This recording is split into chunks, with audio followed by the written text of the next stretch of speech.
Assalamualaikum dan salam sejahtera murid-murid. Cikgu harap anak murid cikgu semua sihat pada hari ini. Baik, pada hari ini cikgu akan teruskan pembelajaran kita dalam kelas Bahasa Melayu bersama Cikgu Marliza. Baik, apa yang kita nak belajar hari ini? Okey, hari ini cikgu nak terangkan tips mencari idea untuk menulis karangan. Okey, sebelum kita bermula, cikgu ingin mengucapkan terima kasih kepada Cikgu Ruby dari SKTPP kerana cikgu menggunakan bahan yang Cikgu Ruby sediakan. Terima kasih banyak-banyak Cikgu Ruby. Baik, jadi bagaimana berdasarkan bahan Cikgu Ruby ni? Okey, ini cara nak tulis karangan. Okey, nak cari idea dulu. Bila kita dapat soalan karangan, okey, karangan ni untuk kalau dalam peperiksaan kertas penulisan, dia sebenarnya bahagian C. Okey, bahagian C. Okey, bahagian A tulis 5 ayat. Ini kertas penulisan ni kertas 2. Bahagian A tulis 5 ayat, bahagian B tulis ulasan 3 perenggan tu, dan bahagian C tulis karangan.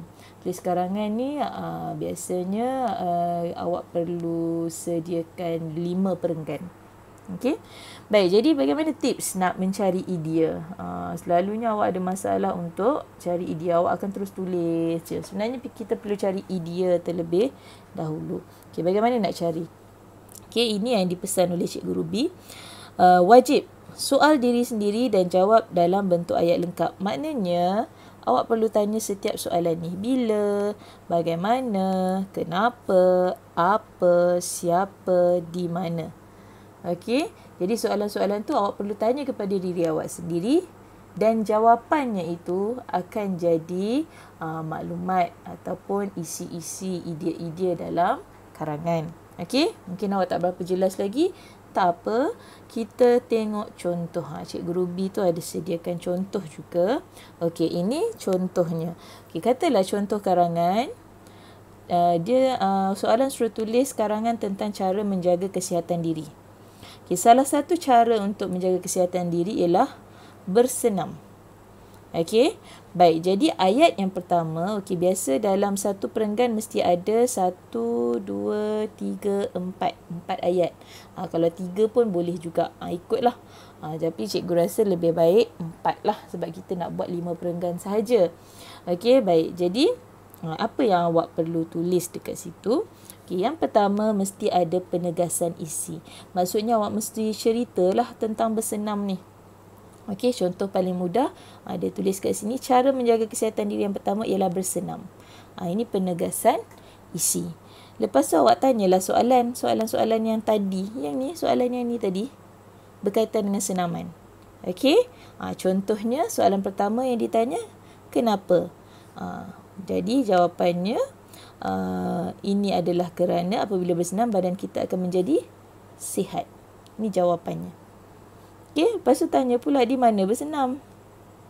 Okey, kita boleh bersenam di padang bola, taman permainan. Mana dapat soalan tu? Ini tadi, soalan-soalan yang ni. Soalan-soalan yang ni. Okey, mana-mana, pilih mana-mana yang sesuai. Okey, awak tanya 4 soalan. 4 soalan. Bukan 4, 3. Sebab yang ayat pertama ni untuk penegasan isi. Maknanya awak tanya 3 soalan. Okey, di mana dah tanya. Okey, lepas tu yang keempat, bila. Tanya bila. Bila perlu bersenam? Pada waktu petang, masa lapang. Jadi tulis ayat dia. Okey, jadi maksudnya untuk perenggan nak cerita tentang bersenam, ada 4 ayat. 1, 2, 3, 4. Okey. Baik, jadi 4 ayat ni cantumkan jadi satu perenggan. Jadi dekat sini. Yang pertama ambil yang atas, ayat kedua ambil yang ni, lepas tu yang ketiga dan yang keempat. Cantumkan dia dalam satu perenggan. Jadi ni semua dia ambil dekat sini lah, ayat yang dia buat tadi. Situ, sini, sini, sini. Okey, cara menjaga kesihatan diri yang pertama ialah bersenam. Ini adalah kerana apabila bersenam, badan kita akan menjadi sihat. Kita boleh bersenam di padang atau di taman-taman permainan. Kita juga boleh melakukan aktiviti senaman pada waktu petang atau pada masa lapang. Contoh format karangan dia ada disediakan dekat sini lah. Okey, pendahuluan awak buat 2 ayat. Pendahuluan ni biasa kita cerita secara ringkas tentang topik itu. Contohnya dia punya tajuk dia cara menjaga kesihatan. Awak ceritalah tentang kesihatan. Kenapa kesihatan penting. Okey, apa yang awak boleh buat untuk jaga kesihatan. Okey, lepas tu isi pertama. Isi pertama tadi bersenam. Kan? Isi kedua tadi, isi kedua kena fikirlah apa dia, isi ketiga apa dia. Okey, tapi dekat dalam isi pertama ni, inilah dia. Ini. Okey, semua ni. Okey. Baik, lepas tu penutup, diakhiri dengan penutup 2 ayat. Okey, maknanya kena ada 3 isi. Bersenam, mungkin kedua menjaga pemakanan, ketiga menjaga kebersihan, contoh. Okey. Baik, tak apa kalau tak jelas, tak apa. Okey, cikgu tunjuk borang ni. Kejap lagi pun kita akan buat satu latihan. Okey, kejap cikgu tunjuk satu borang jadi supaya awak nampak lebih jelas. Okey, awak boleh gunakan borang ini sebenarnya untuk membantu awak. Okey, ni borang yang penuh. Okey. Ni borang yang penuh. Okey, lepas tu tapi sebab cikgu rasa awak nampak kecil sangat, jadi cikgu kecilkan sikit. Nanti awak tengok dalam laman sesawang cikgu, ada borang ni kalau awak nak cetak sendiri. Okey, jadi awak boleh isi maklumat dekat sini. Okey, cikgu tak nak isi dululah sekarang sebab sekejap lagi kita akan ada satu latihan. Ada satu soalan yang cikgu akan bagi. Okey, tulis tajuk karangan apa, berkaitan dengan apa. Okey, isi pertama. Okey, ini isi yang pertama. Okey, lepas tu terangkan isi-isi kat sini lah. Ini yang dekat tanya soalan tadi. Okey. Lepas tu kena tanya, hilang pula. Okey, lepas tu tanya lagi. Maknanya awak tanya penegasan isi soalan. Soalan. Yang ini dia tanya 2 soalan je. Maknanya terpulang lah. Mana yang sesuai. Sebab dalam satu perenggan, kena ada sekurang-kurangnya 3 ayat. 1, 2, 3 cukup lah. Tapi kalau nak buat 4 pun okey. Jadi 4 tu pun kira dah banyak dah. 4 atau 5. Paling banyak pun 5. Jangan lebih. Satu perenggan maksimum 5 ayat. Okey, cikgu lupa nak beritahu tadi. Dia macam ni. Karangan ni awak buat. Kalau nak buat karangan, cikgu tulis kat sebelah sini lah. Bagi besar sikit. Okey, nak buat karangan, kena satu karangan satu karangan.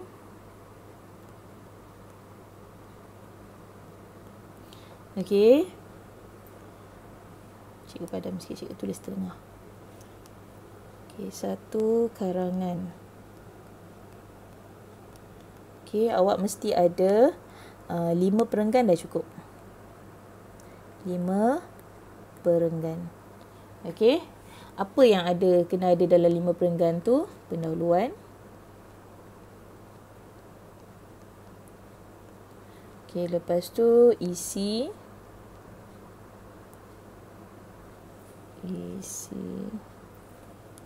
Isi 1. Isi 2. Isi 3. Yang keempat, penutup. Okey. Lepas tu dalam 5 perenggan, maknanya satu perenggan